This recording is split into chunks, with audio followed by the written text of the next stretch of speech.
India in global diplomacy. India's role as a global peacemaker at a glance.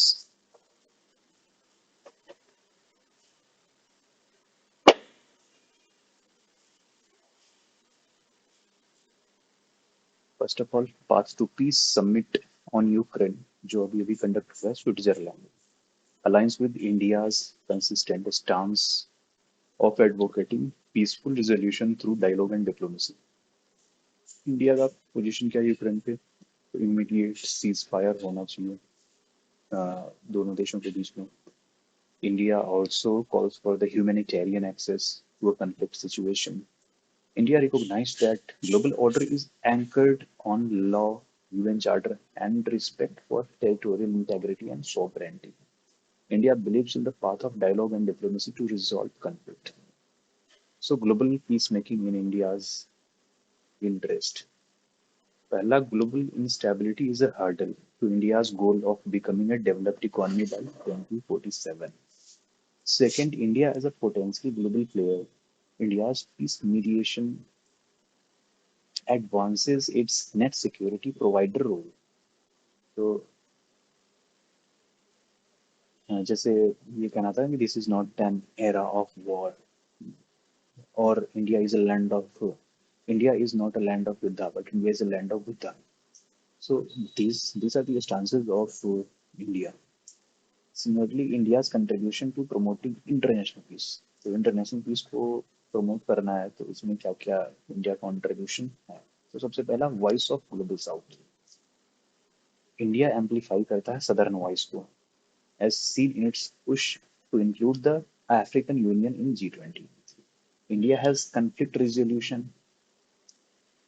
experience, जैसे कि श्रीलंका के civil conflict को India ने mediate करवाया था.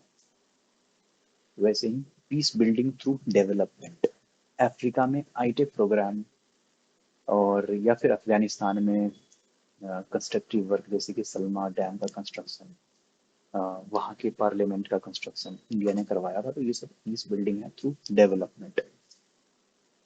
India also focuses on cultural diplomacy. India's philosophical ethos Vasudhaiva Kutumbakam promotes global harmony. India's active role in peacekeeping, जैसे कि 250 लगभग 2.5 लाख के आसपास इंडिया के ट्रूप्स पीस कीपिंग में लगे हुए हैं under UN peace keeping force. आप कुछ बैरियर्स है इंडिया के लीडरशिप में ग्लोबल पीस मेकिंग एफर्ट्स में, जैसे कि पहला, पाकिस्तान के साथ जो टेंशन है कंटिन्यूसली वो लगा रहता है, कश्मीर वाला इशू, अभी ऑपरेशन सिंदूर ये सब. Then internal conflict, UN raised alarms on human right violation in Manipur.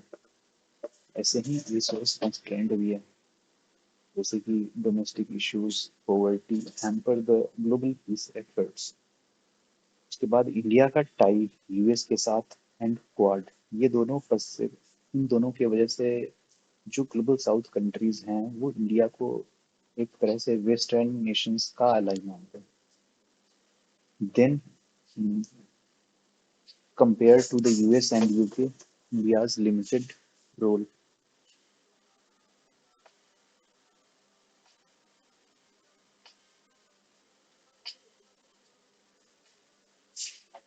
India's limited role affects the mediating role. तो वे फॉरवर्ड क्या है? तो सबसे पहला कि विश्व बंधु को लेवरेज करना है, विश्व बंधु वाले रोल को. India should proactively lead global peace making. Then partnerships, collaborate with global south, Brazil, Indonesia and western mediators. उसके बाद कैपेसिटी बिल्डिंग करना, जैसे कि establish dedicated peace teams in MEA या फिर think tank for conflict resolution similar to Norway's peace unit in Oslo, जैसे कि जो नॉर्वे का पीस यूनिट है ऑस्लो में. 5S अप्रोच है. 5S अप्रोच में सम्मान, संवाद, सहयोग, शांति और समृद्धि. ये इंडिया के independent dialogue driven foreign policy को दिखाता है. जो 5S है, 5S must be used in IR conclusions as well as conclusion in other sections of GS. Even you can use it in ethics paper or even we can use in the essay. So the conclusion यही है कि India's role in conflict resolution is increasingly significant as it emerges as a voice for the global South, shifting from ad hoc to active international engagement. India's diplomatic efforts reflect its growing global influence. Now, India and global South role.